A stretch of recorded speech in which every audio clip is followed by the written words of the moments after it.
다니엘 7장 1절에서 14절 말씀 함께 읽었습니다. 다니엘서는 1장부터 6장까지 전반부고 7장부터 이제 후반부가 시작됩니다. 다니엘의 환상, 하나님께서 보여주시는 계시들의 내용들이 담겨져 있습니다.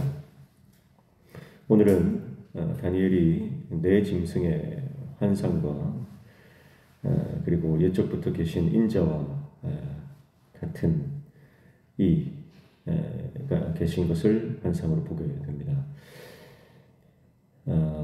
먼저 네 짐승의 환상이죠. 1절부터 9절 8절까지입니다. 먼저 2절에 보면 하늘에 네 바람이 나옵니다. 하늘에 네 바람. 이것은 동서남북을 말하는 거예요. 그러니까 온 세상에서 거대한 바람이 불어와서 바다를 뒤엎는다. 바다에서 짐승들이 올라와요. 네 종류의 짐승들이 올라오는데 이 큰 바다죠. 큰 바다는 하나님께 대적하는 혼돈의 세력을 상징합니다. 그래서 바다는 혼돈이에요. 혼돈의 바다. 여기에서 하나님을 대적하는 세력들이 올라오는데 그 네 짐승은 먼저 4절에 처음 등장하죠. 4절에 보면 사자가 나옵니다. 사자의 등에는 독수리 날개가 달려 있습니다. 이것은 바벨론을 상징하는 거예요. 바벨론. 느부갓네살이 꿈에 신상 모양 보지 않습니까? 그 꿈과 느부갓네살의 꿈과 지금 다니엘이 보는 이 환상이 상응하는 거예요. 그래서 바벨론이고 이것은 사자와 독수리는요. 사자는 이제 백수의 왕이고 독수리는 새들 중에서 가장 강력한 새죠. 그러니까 이 바벨론이 압도적인 힘, 압도적인 이 제국의 모습을 보여주고 있는 것입니다. 그런데 날개가 뽑혔어요. 날개가 뽑히는 거죠. 그러면 세력이 약화되는 것입니다. 그런데 두 발로 서서 사람의 마음을 받습니다. 이것은 느부갓네살의 운명과 관련된 그런 모습이라고 볼 수가 있겠어요. 그래서 느부갓네살이 짐승처럼 7년을 보내다가 다시 하나님께서 권위를 그 왕위를 회복시켜 주시잖아요. 그래서 사람의 마음을 받게 되는 짐승처럼 지내다가 다시 인간의 권위와 위엄을 회복하는 그 모습을 아마 관련해서 환상으로 보는 것 같습니다. 두 번째는 5절에 곰이 나옵니다. 곰은 매대죠, 매대. 몸 한쪽을 들었다 그랬어요. 몸 한쪽을 들었다. 무슨 말입니까? 몸을 치켜 세워가지고 먹이를 향해 덤벼드는 모습이에요. 그리고 그 곰의 입의 이 사이에는 새 갈빗대가 있다. 그러니까 이것은 먹이를 뜯어먹는 이 곰의 난폭한 모습을 상징합니다. 그래서 이 메대라고 하는 나라는 굉장히 포악하고 잔혹한 그런 나라다라고 하는 것을 환상을 통해 보여주시는 거죠. 6절에는 표범이 나옵니다. 표범의 특징은 뭡니까? 머리가 4개예요. 날개가 4개가 달려 있습니다. 이 표범은 페르시아 왕국을 말하는 거예요. 페르시아.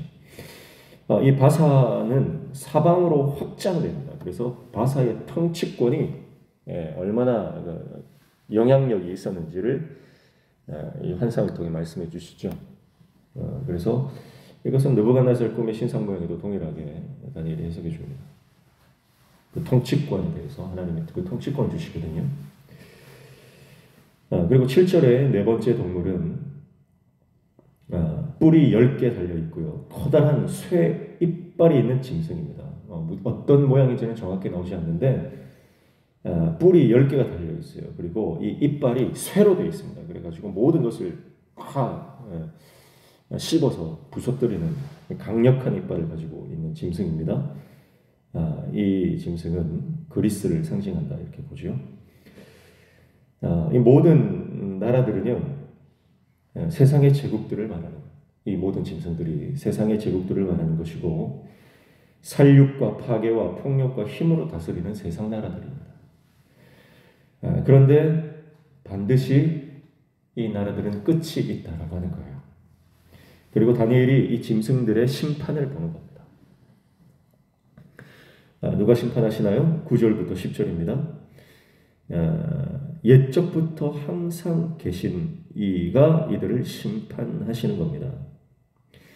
9절에 보세요. 내가 보니 왕자가 놓이고 옛적부터 항상 계신 이가 좌정하셨는데 그의 옷은 희기가 눈 같고 그의 머리털은 깨끗한 양의 털 같고 그의 모자는 불꽃이요 그의 바퀴는 타오르는 불이며 또 불이 강처럼 흘러 그의 앞에서 나왔다.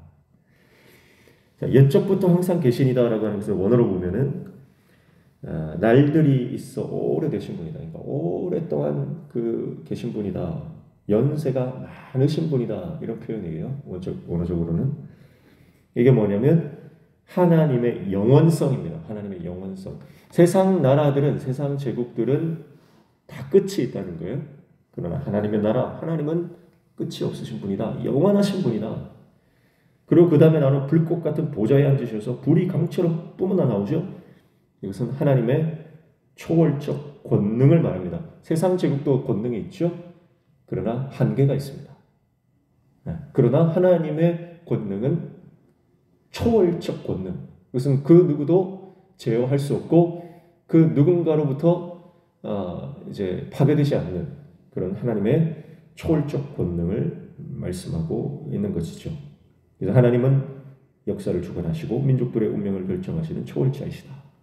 그것을 말씀하고 있는 것입니다. 그래서 이분이 짐승들을 심판합니다. 11절 12절에 보면 특히 이 네 번째 짐승을 완전히 심판하시죠. 멸망시키십니다. 하나님께서 심판하시는 분이시고 하나님께서 민족들의 흥망성쇠를 손에 쥐고 그 키를 쥐고 계신 분이다 라고 하는 것이죠. 그리고 13절 14절에는 영원한 통치권을 위임받은 인자 같은 이가 나옵니다. 13절 14절은요. 그래서 13절 보시면 내가 또 밤 환상 중에 보니 인자 같은 이가 하늘 구름을 타고 와서 옛적부터 항상 계신 이에게 나아가 그 앞으로 인도됨에 뭘 받아요? 14절에 그에게 권세와 영광과 나라를 주고 모든 백성과 나라들과 다른 언어를 말하는 모든 자들이 그를 섬기게 하였으니 그의 권세는 소멸되지 아니하는 영원한 권세요 그의 나라는 멸망하지 아니할 것이니라. 이렇게 말씀하죠. 그래서 영원한 통치권을 위임받는 이 인자 같은 이가 등장합니다.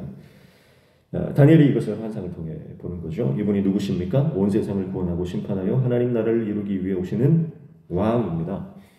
신학적으로 이분이 누군가 하는 논쟁들은 있지만 예수님으로 보는 것이 무리 없다 이렇게 봅니다. 우리는 이 인자 같은 이를 볼 때에 예수 그리스도를 떠올릴 수밖에 없어요, 사실. 그래서 하나님께서 모든 하늘의 권세와 능력을 예수 그리스도께 주시고 예수님께서 온 인류를 다스리시고 심판하시는 심판주로서 오시는 것입니다. 그래서 결국 오늘 이 다니엘이 보는 환상은요, 결국 인간의 역사는 하나님이 그 손에 올라가 있다라고 하는 것입니다.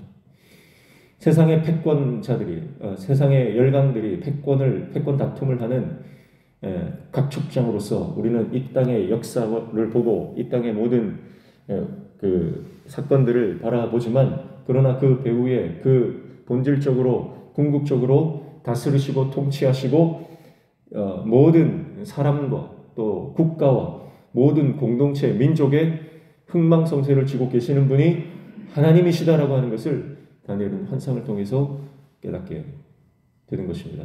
사실은 이제 이 환상들을 다니엘이 해석은 하지 못해요. 나중에 하나님의 사자가 해석을 해주거든요.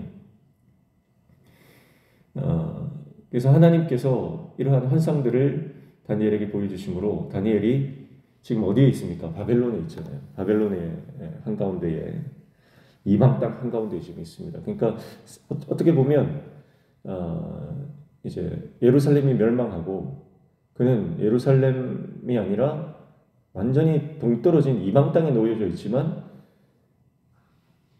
세상의 중심이 어디예요? 세상의 중심이 성전이 아니고 예루살렘이 아니고 이스라엘 사람들은 세상의 중심이 이스라엘, 예루살렘, 성전인 줄 알았어요. 근데 세상의 중심은 어떤 지역이나 어떤 건물에 국한되는 것이 아닙니다. 세상의 중심은 어디예요?